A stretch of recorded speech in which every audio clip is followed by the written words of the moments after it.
सूर्यवंशी राजा सगर के 60,000 पुत्र थे। एक बार राजा सगर ने अश्वमेघ यज्ञ का आयोजन किया। यज्ञ की सफलता के लिए सगर के पुत्रों को यज्ञ के घोड़े की रक्षा करनी थी। देवराज इंद्र ने यज्ञ में विघ्न डालने के लिए घोड़े को चुरा लिया और कपिल मुनि के आश्रम में छुपा दिया। सगर के पुत्रों ने घोड़े को मुनि के आश्रम में पाया और उनका अपमान किया। क्रोधित होकर कपिल मुनि ने उन्हें भस्म कर दिया। सगर के वंशज भगीरथ ने अपने पूर्वजों को मुक्ति दिलाने का संकल्प लिया। उन्होंने ब्रह्मा जी की घोर तपस्या की। ब्रह्मा जी प्रकट हुए और भगीरथ को वरदान मांगने को कहा।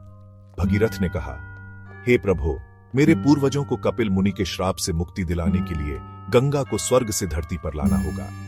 ब्रह्मा जी ने कहा, गंगा का वेग धरती सहन नहीं कर पाएगी। भगीरथ ने कहा, हे प्रभु, क्या कोई उपाय है? ब्रह्मा जी ने कहा, शिव ही गंगा के वेग को नियंत्रित कर सकते हैं। भगीरथ ने शिव जी की तपस्या शुरू की। हजारों वर्षों तक उन्होंने कठोर तपस्या की। अंततः शिव जी प्रसन्न हुए। भगीरथ ने गंगा को धरती पर लाने की अपनी इच्छा बताई। शिव जी ने कहा, तथास्तु, मैं गंगा को अपनी जटाओं में धारण करूंगा। गंगा को क्रोध आया। उसने सोचा, मैं शिव की जटाओं में बंद कर रहूंगी। वह पूरे वेग से शिव पर गिरी। शिव ने अपनी जटाओं में ही गंगा को समेट लिया। गंगा शिव की जटाओं से निकलने के लिए छटपटाती रही। अंततः शिव ने गंगा को अपनी जटाओं से मुक्त किया। गंगा 7 धाराओं में विभाजित होकर धरती पर उतरी। भगीरथ गंगा के पीछे पीछे चलते रहे। गंगा ने कपिल मुनि के आश्रम तक का मार्ग प्रशस्त किया और सगर के पुत्रों को मुक्ति दिलाई।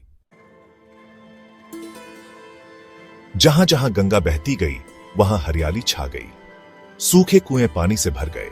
लोग गंगा के जल में स्नान करके अपने पाप धोने लगे।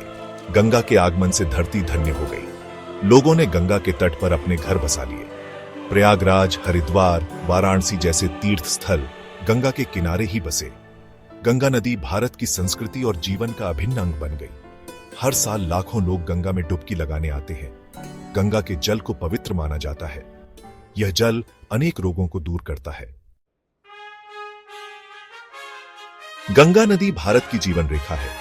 यह हमें जीवन देती है, हमें पवित्र करती है। गंगा हमें भगीरथ की तपस्या और शिव की महिमा की याद दिलाती है।